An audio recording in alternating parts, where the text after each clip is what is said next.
Welcome to Value Vest Daily, where we analyze various hot topics related to health, food, and lifestyle. Today, we're going to unlock the secrets that are hidden right inside your own blood. We're going to explore 11 key biomarkers that, when you put them all together, tell a story about your health that you just can't see by looking in the mirror.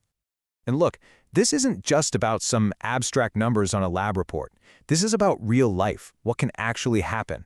Dr. Brad Stanfield shared this story about a patient of his.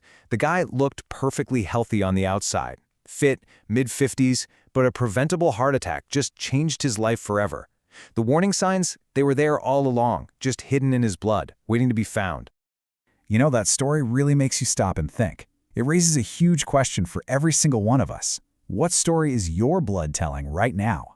Are there silent warnings you could be missing? Well, that's exactly what we're here to figure out. Okay, let's dive right in. A lot of these tests might seem pretty routine, right? Just boxes your doctor ticks off every year. But when you start to look at them together as a whole, they stop being just random data points. They start to form a narrative, a deep, interconnected story about what's happening inside your body, all the way down to the cellular level. I absolutely love this way of thinking about it from Dr. Casey Means. She says we should read the tea leaves of these tests to understand our mitochondria, you know, the tiny little power plants inside every one of our cells. This completely shifts the focus. It's not just about seeing a high number and trying to lower it. It's about understanding the root cause of why that number is high in the first place. And the core concept tying all of this together is metabolic health. It sounds complicated, but it's really just this. How well does your body turn the food you eat into actual energy? When this process is humming along nicely, everything else just tends to work better. But when it's not, well, that's when problems can start to cascade through your entire system. And this is why we have to talk about this. A truly staggering study found that 93.2% of American adults have suboptimal metabolic health. Let that sink in. That means only about 7% of adults are actually in that optimal range. This isn't some fringe issue. It's a massive public health crisis that's basically hiding in plain sight. So here's our game plan for today. We're going to start with your metabolic engine, then we'll move into heart health, check on the body's filters, and then look at some key system regulators. After that, we'll talk about a few things beyond blood tests, and then we'll wrap it all up with a solid action plan. Sound good? Let's get to it. All right, first up, the absolute core of your metabolic engine. We're talking about how your body handles glucose and insulin. Think of it like the fuel that runs your system and the master hormone that decides what to do with that fuel. If you can get this part right, pretty much everything else gets a whole lot easier. So if there's a villain in this story, it's got to be insulin resistance.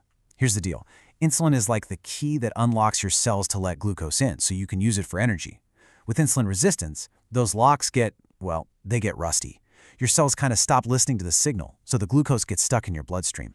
Your pancreas then has to work way harder, shouting louder by pumping out more and more insulin.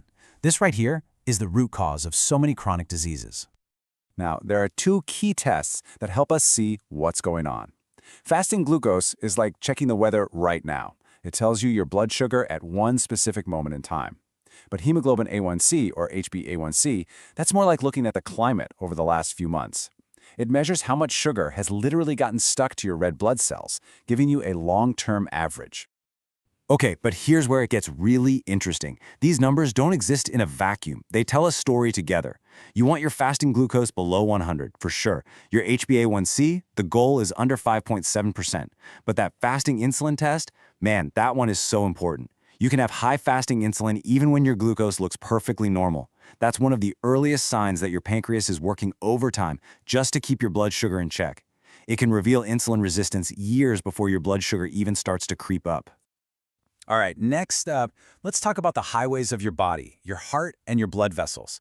We're going to go way beyond that simple idea of just good and bad cholesterol and see how this is all deeply, deeply connected to your metabolic health.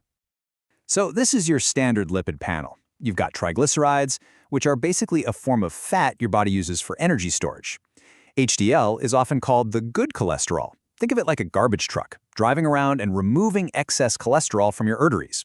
And then there's LDL, the bad guy, because when you have too much, it can start dropping off cholesterol in your artery walls, which leads to plaque buildup. Now get this, because this one insight blows a lot of people's minds. Most people think high triglycerides come from eating too much fat. Makes sense, right? But it's often the opposite. When your body is flooded with more glucose than it can use, your liver basically says, okay, I got to do something with this, and it converts that extra sugar into triglycerides to store for later. So yeah, high triglycerides are another huge red flag for metabolic problems. And that brings us to a super simple but really powerful little calculation, the triglyceride to HDL ratio.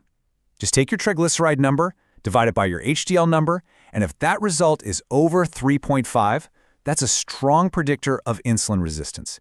It tells you your body is storing way too much energy as fat and isn't clearing it out effectively. So beyond cholesterol, there are two other really important markers that tell us about the health of our blood vessels. These look at inflammation and another risk factor for damage that often gets overlooked. High-sensitivity C-reactive protein, or HSCRP, measures chronic low-grade inflammation all over your body. You can think of it like a constant simmering fire that slowly damages the delicate lining of your arteries. And homocysteine is an amino acid. When its levels get too high, it can also damage those vessel walls and make your blood more likely to clot. Both of these are major risk factors for heart attacks and strokes, completely independent of your cholesterol levels. All right, moving on to the body's critical filtration systems, your liver and your kidneys. Their health is just directly tied to your overall metabolic state. When your metabolic health starts to struggle, believe me, these vital organs are some of the first to take a hit. So we check on these organs with a few key tests. eGFR for the kidneys, a couple of enzymes called ALT and AST for the liver, and uric acid, which can really signal overall metabolic stress. Your eGFR, that stands for Estimated Glomerular Filtration Rate, is basically a report card for how well your kidneys are cleaning your blood. Poor metabolic health, with the high blood sugar and high blood pressure, puts a massive strain on these tiny, delicate filters over time, and that causes their function to slowly decline. Keeping an eye on this number is just critical for your long-term health. So just like your body can store extra energy as fat around your waist, it can also pack it away inside your liver. This condition is called non-alcoholic fatty liver disease, or NAFLD. And when your liver cells get inflamed and unhappy from all this extra fat, they start to leak enzymes like ALT and AST into your blood. Seeing elevated levels of these is a crystal clear signal that your liver is under a lot of stress from metabolic dysfunction. Uric acid is another one of these really important waste products to track. Now, it's pretty famous for causing that incredibly painful type of arthritis called gout, but high levels are also a huge indicator of metabolic trouble and an increased risk for heart disease. It actually promotes inflammation and oxidative stress, which contributes to high blood pressure and insulin resistance. So where's it all coming from? Well, your body produces uric acid when it breaks down stuff called purines. And as you can see here, purines are found in foods like red meat and some seafood, and also in alcohol. But here's the kicker. It's also in sugary drinks with high fructose corn syrup. Those can send your uric acid levels soaring. Okay, let's switch gears and look at two critical system regulators that act like master switches for your whole body. We're talking about a key vitamin that actually acts like a hormone and the body's very own metabolic thermostat. We usually just think of vitamin D when we talk about bone health, right? But it is so much more than that. It's actually a steroid hormone that has an influence on thousands of your genes, and it's absolutely essential for a healthy immune system. Plus, a lot of research now links low levels of vitamin D to worse insulin sensitivity, connecting it right back to our main topic, metabolic health. And then you've got the thyroid. This little butterfly-shaped gland in your neck is the master regulator of your entire metabolism. It pumps out hormones, like T3 and T4, that basically tell your cells how fast to burn energy. TSH, or thyroid-stimulating hormone, comes from the brain and tells the thyroid to get to work. Testing these three gives us a really clear picture of whether your body's engine is running too fast, too slow, or just right. Not all of your vital signs come from a needle and a lab test. Some of the most important metrics are actually simple physical measurements you can track yourself, and they are incredibly powerful indicators of your metabolic health. And two of the most important are your blood pressure and your waist circumference. High blood pressure is often called the silent killer because it puts this constant, damaging strain on your heart and arteries. And your waist measurement, it's actually a much better predictor of health risk than just your BMI because it specifically measures that dangerous belly fat, the stuff packed around your internal organs that just fuels inflammation and insulin resistance. So it is so important to know your targets. For blood pressure, optimal is less than 120/80. For waist circumference, the goal is under 40 inches for men and under 35 for women. And even though BMI isn't perfect, aiming for a range somewhere between 18.5 and 24.9 is still a pretty useful guide. Okay, we have covered a lot of tests.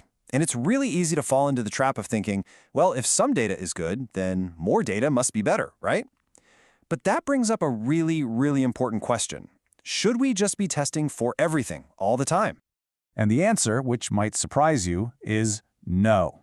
The reason why comes down to this big statistical problem, false positives. See, no medical test is 100% perfect. A false positive is when a test comes back saying you have a condition that you don't actually have. And that can lead to a whole lot of unnecessary anxiety, more tests, and more costs. Dr. Stanfield has this brilliant way of explaining this. He made up a fake disease called terribilitis. So imagine this disease is super rare. Only 1 in 10,000 people ever gets it. Now, imagine we have a pretty good test for it, with only a 1 in 1,000 false positive rate. If you test 10,000 people, you'll probably find that one true case, but you'll also get 10 false positives. You see the problem? It means that for every 10 positive results, 9 of them are actually wrong. This is exactly why doctors don't just run every test under the sun. And this all leads us to the official clinical guidelines. For a lot of these tests, like routine thyroid or vitamin D checks in perfectly healthy people with no symptoms, the guidelines actually don't recommend them. That's because the risk of getting a false positive and going down a rabbit hole of unnecessary follow-up just outweighs the potential benefit. Testing really should be targeted based on your symptoms and your specific risk factors. So the whole point isn't to avoid testing, not at all. It's about being smart about it. We've gone over a ton of information today, but look, knowledge is only powerful when it actually leads to action. So let's bring it all home and talk about your next steps. Here it is, your 4-step action plan. Super simple. First, know your numbers. Be your own advocate and ask your doctor for these key tests at your next annual checkup. Second, focus on the trends. One single test is just a snapshot in time. Tracking your results year after year, that's what tells the real story. Third, use this data as your guide. If you see your triglycerides creeping up, maybe it's time to take an honest look at your sugar intake. And finally, and this is the most important one, partner with your healthcare provider. This is not about diagnosing yourself on the internet. It's about being an informed, active participant in your own health. And of course, I have to say this. All of this content is just for informational purposes. It is not and should not be taken as medical advice. Please always consult with a qualified healthcare provider for any health concerns or before you make any decisions about your health. If you found this explainer valuable, please do us a huge favor and subscribe, like, and share ValueVest Daily. Your support really does help us spread awareness on these kinds of life-changing topics that can impact your health and happiness. And hey, one more thing. Please put in the comments if you want us to deep dive into any specific topic. We'd love to hear from you. Thanks for watching.